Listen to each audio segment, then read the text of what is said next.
Olá, meu nome é Rafael Botelho, eu sou ortopedista e traumatologista com subespecializações em pés e tornozelos. Se você assinalou o local da dor como sendo essa região aqui de trás do calcanhar, não na parte de baixo, e sim na parte de trás do calcanhar ou um pouco mais acima, provavelmente você vai estar diante de uma doença que chama tendinopatia do tendão calcâneo. O que é isso, né? No corpo da gente, os músculos, eles são formados de duas partes. Existe uma parte carnosa, que é a musculatura propriamente dita, e essa parte carnosa ela vai se concentrando e formando uma estrutura que chama tendão, que é como se fosse uma cordinha com alguma elasticidade que gruda em algum local, no caso do tendão calcâneo, ela gruda no osso. E essa cordinha, ela pode inflamar, tanto na região que gruda no osso, né, que seria a tendinopatia insercional do tendão calcâneo, quanto no corpo do tendão, no tendão propriamente dito, que seria a tendinopatia não insercional, tá bom? E o que é que pode causar, né? Quais são as principais causas dessa inflamação desse tendão? As causas elas são diversas, né? Existem várias causas que podem gerar essa doença, mas as principais são o encurtamento da panturrilha e da cadeia posterior do membro inferior, juntamente com a fraqueza da musculatura da panturrilha. Tá? Então isso encurta, força muito essa estrutura e costuma inflamar. Outras causas também bem comuns são o excesso de atividades físicas, né, com microtrauma repetitivos. Isso é muito comum, por exemplo, em corredores, em atletas. A utilização também de calçados planos sem salto, né, o calçado ser plano, ele força muito a região do tendão. A obesidade também pode predispor isso aí, alterações da pisada também, tanto pisada pronada quanto supinada também são fatores de risco.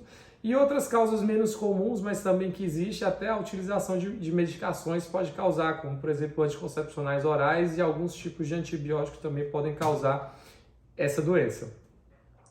E quais são os principais sintomas, né? É bem comum, o principal sintoma disso é aquela dor nessa região que você assinalou, né, aqui na parte de trás do calcanhar, um pouco mais acima. Assim que você acorda, que começa a pisar ali, quando está indo tomar o seu café da manhã, costuma sentir bastante dor nessa região. Isso costuma piorar também com a atividade física e melhorar depois de algum período de repouso, tá? Quando a tendinite é insercional, né, quando ela é nesse local onde ela gruda no osso, ela costuma também aumentar de volume, né, em casos mais tardios, principalmente. Em alguns casos, elas começam também a ter uma calcificação da inserção. E aí, quando isso acontece, ocorre esse aumento de volume, principalmente nos casos mais crônicos, mais avançados, pode machucar bastante no contraforte do calçado, que é essa parte de trás aqui que acomoda o calcanhar, e às vezes até inviabilizar o uso desses calçados fechados. Quando ela é não insercional, na parte aqui de cima do corpo do tendão, pode ter algumas nodulações ou o paciente sentir o tendão como se estivesse mais espessado comparado com o lado contralateral, tá bom?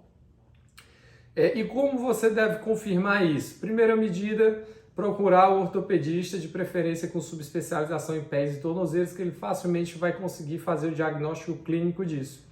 Existem também alguns exames de imagem. Existe, por exemplo, o raio-x, que pode ser solicitado para ver essas calcificações, tanto no tendão quanto na inserção dele, no local onde ele gruda no osso, que dê esse aumento de volume, ou é uma deformidadezinha que a gente chama de deformidade de Haglund, que costuma machucar o tendão.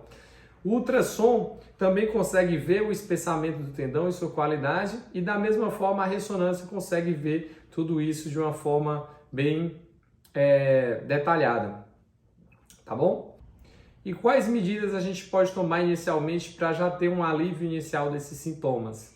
O primeiro deles a gente pode fazer alongamentos da panturrilha e da cadeia posterior do membro inferior, que basicamente é tentar jogar, ganhar o movimento de dorsiflexão, que é ganhar esse movimento de tentar colocar o pé para cima, né? Tentando alongar toda a cadeia posterior do membro inferior. E o reforço da musculatura também, principalmente nos casos que tem fraqueza muscular relacionada, também é bastante importante. Você pode procurar um profissional habilitado, seja um educador físico ou um fisioterapeuta, para te ajudar nisso aí.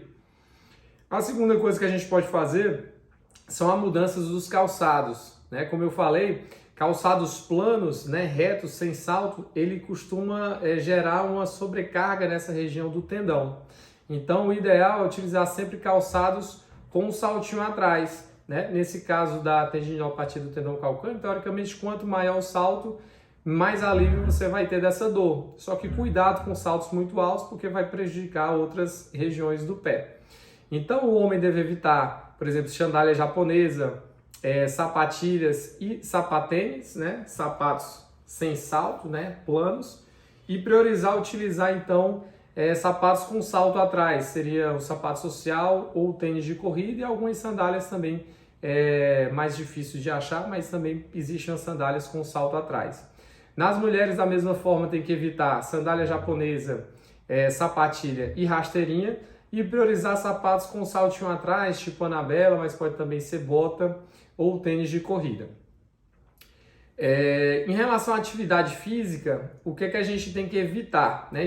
O ideal é que faça uma troca temporária, né, em torno de 30 a 45 dias de atividades físicas de muito impacto, né, para ter o alívio inicial dessa dor. Então deve-se evitar, por exemplo, caminhadas longas, corridas, treinos funcionais, crossfits, atividades esportivas e dança, mas pode trocar, por exemplo, a caminhada e a corrida por uma bicicleta ou elíptico, pode trocar atividade esportiva por uma musculação para fazer esse fortalecimento, pode fazer também exercícios na água, hidroginástica, natação ou pilates, todos são excelentes atividades físicas.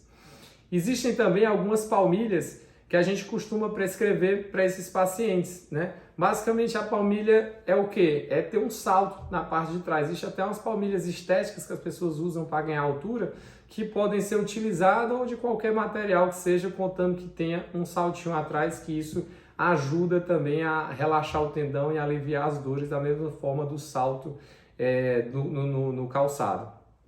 E por fim, não esquecer de sempre procurar o ortopedista com subespecialização em pés e tornozelos para fazer esse acompanhamento, porque em alguns casos que não tem melhora não tem essa melhora inicial, existem outros tratamentos como infiltrações com polidocanol, terapias por ondas de choque, cirurgias minimamente invasivas e as cirurgias tradicionais que podem aliviar bastante os seus sintomas e resolver o seu problema, que essas dores a gente sabe que prejudicam muito a qualidade de vida dos nossos pacientes. Tá bom?